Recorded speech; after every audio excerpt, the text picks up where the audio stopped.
And good evening to you. I'm Marnie Hughes. We start tonight with some new information out of Oxford, Michigan. A key detail that we now know may have saved lives the day a student opened fire inside of his high school.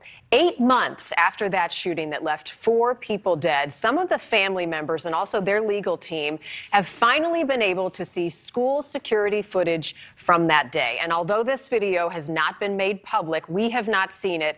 They are sharing with us what they saw, including images of an armed security guard they think could have done more to stop that shooter. Senior correspondent Brian Enton is here tonight. Brian, you covered not only the shooting in Oxford, but in Uvalde. And I think the question a lot of people have tonight is 8 months later, it's a lot of time. Why are we just learning that this video exists and some of the details it reveals? It's a very good question. I don't think we would see this video or we'd even know it existed if it wasn't for all of these lawsuits. And talk about a lack of transparency. I mean, you mentioned it. 8 months later, and we now learn that there was an armed security guard in the school. We never knew that, and that she came within just feet of Ethan Crumbley, the shooter. Absolute punch to the gut. Seeing her open the door, we looked at each other and we have not been the same since. It just truly shattered us, knowing that, Justin was still alive. Megan Gregory reacts to seeing school surveillance video for the first time. Her son Keegan lived that day. His friend Justin did not. He was one of the 4 killed November 30th by 15-year-old Ethan Crumbley. The families, along with their attorney, were allowed to see the video showing what happened that day. It is the first time that evidence has been made available, 8 months after the deadly shooting. Shock, horror, just utter dismay that somebody who I know is employed by the school with a firearm in her hand opens up the bathroom door where we know there were 3 young men, Justin Schilling, still alive, Keegan Gregory, and Ethan Crumbley. And she claims that she doesn't know why she opened the door. She claims she didn't see anything, didn't even look, and didn't hear anything. So just closed the door and went away. And we know that less than 2 minutes later, Justin Schilling was shot and killed in that bathroom. The school district and police department have not been forthcoming with information following the shooting, and they've now lawyered up due to civil lawsuits facing all parties. The newly found security guard is included in some of the litigation. Kimberly Potts was hired by the district as an armed security officer. She was a 20-year-plus veteran of the Oakland County Sheriff's Office. At the time of the shooting, she was armed and wearing a body camera, but the camera was not turned on until after the shooting. Her LinkedIn profile lists her time at Oxford and involvement in the school shooting, and that she is now looking for work. Potts was reportedly let go, the district saying they've hired a private security firm. When the shots rang out at 12:51, ultimately we know that Ms. Potts walked down the hallway where ultimately she found Tate Myre. Ms. Potts told the investigators that when she looked at Tate, she thought, boy, this Alice drill, they're really using good makeup. So she walked past, it dawned on her that this must be real. And the Oxford School District did not respond to our request for comment about Potts and her role the day of the shooting. Potts also has not responded to us, but I found it so interesting. We were looking at her LinkedIn page. She actually references the shooting on her own LinkedIn page. And you know, you and I were just talking. I mean, it's just mind-boggling that they have been not transparent at all in Oxford. No. I mean, these other school shootings we cover, you know, information comes out, it has just been totally quiet there. Yeah, and Uvalde was a mess in terms of the investigation in how they relayed information, but we got it much quicker. This 8 months later, the big question is why now? We still haven't seen the video. The attorneys are pushing for that. And not only that, there were layers and layers of mistakes. And so there has to be some level of transparency, accountability, and that's what the civil suit is seeking. Chilling details tonight. Brian, thank you. I want to bring in Dave Ehrenberg now. He is the state attorney attorney for Palm Beach County, Florida. He's been following this case closely. Watched today's press conference as well. Dave, always good to see you. Let's pick up there. 8 months later, we're just now learning this video exists. The body camera was turned off. Without seeing it firsthand for ourselves, we have a lot of questions. But what do you make of this slow drip of information? The attorney representing the family says he has had to amend his complaint 4 times because he keeps learning more. Yeah, Marnie, this is a bad look for the school district. It's rare when you see a 4th amended complaint, but that's what you have here because of the apparent lack of transparency from the school district.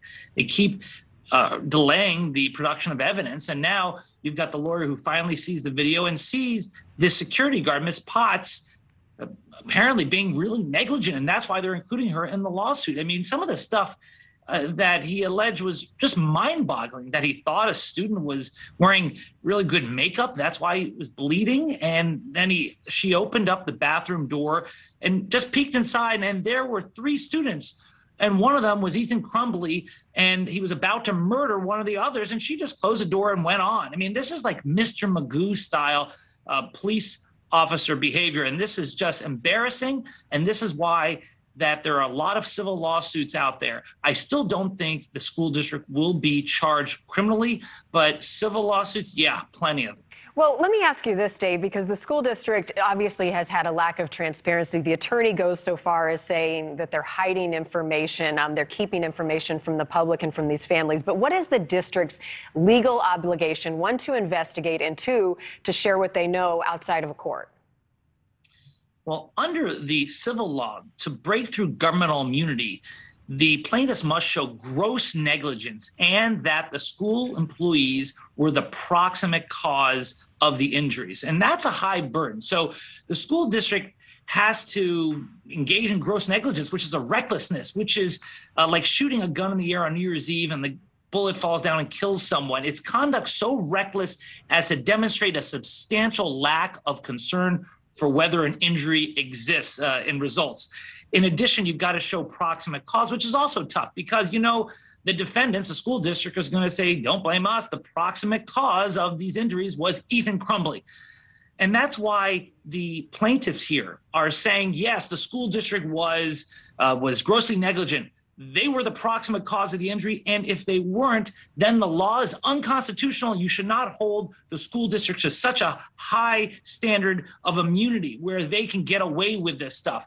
So I think that the plaintiffs may have a good argument because some of the conduct alleged here is so egregious that I think it does match the standard of gross negligence. But even if it doesn't, maybe they'll succeed on their constitutionality argument. And in the end, I think this case may settle, so there'll be a measure of justice for the families, but nothing will ever bring their children back. Right. So what's the best case scenario? I mean, they're going after the school district, they're going after staff members, they're going after Ethan Crumbly, the alleged shooter, his parents, who also are criminally charged. How do they come out ahead? I mean, there's no winner here in this awful case. Right. The plaintiffs are able to get a recovery from the Crumbly parents without going to gross negligence. They just need regular negligence because the Crumblys are not governmental employees. But, you can't get blood from a stone. I mean, they don't have a lot of money. And so the real money here, if you're going to talk about civil damages, would be from the government, from the school district. And that's where you have immunity as the block here. And that's what's going to have to be overcome. Now, I do think a measure of justice will come in the criminal prosecution of the Crumbly parents. And I think that's a good case because of the egregious facts here. But, unfortunately, like I said, nothing's going to bring the children back. But I think there's a much better chance of getting a criminal conviction of the Crumbly parents and of Ethan Crumbly himself than for there to be any criminal charges against the school district. I don't think the prosecutors are going to charge anyone else criminally here. How about this security guard, though? And without seeing the video, we're basing it off of what the attorneys representing the families shared today. But any consequences that she might face outside of this civil suit for her role and what more she could have done? I don't think that she'll be charged criminally, although, the evidence is still coming out. I mean, think of it like this, Marty. If you are walking by a lake and you see someone drowning, you have a moral responsibility to help, but not a legal responsibility unless there's a good Samaritan law, which is rare. But if a lifeguard is there on duty and sees someone drowning and doesn't jump in, yes, that person could be sued civilly and charged criminally, potentially. Here, the evidence is unclear whether she actually saw the students in the bathroom. She opened the door and they were in there, but she said, I didn't see anyone.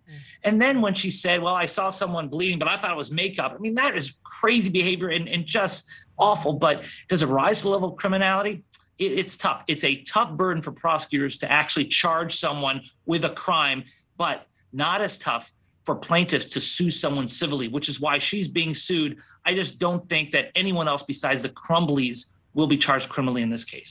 Thank you for watching. Go to newsnationnow.com to find News Nation on your television provider. And don't forget to click the red subscribe button below to get more of News Nation's fact-driven, unbiased coverage.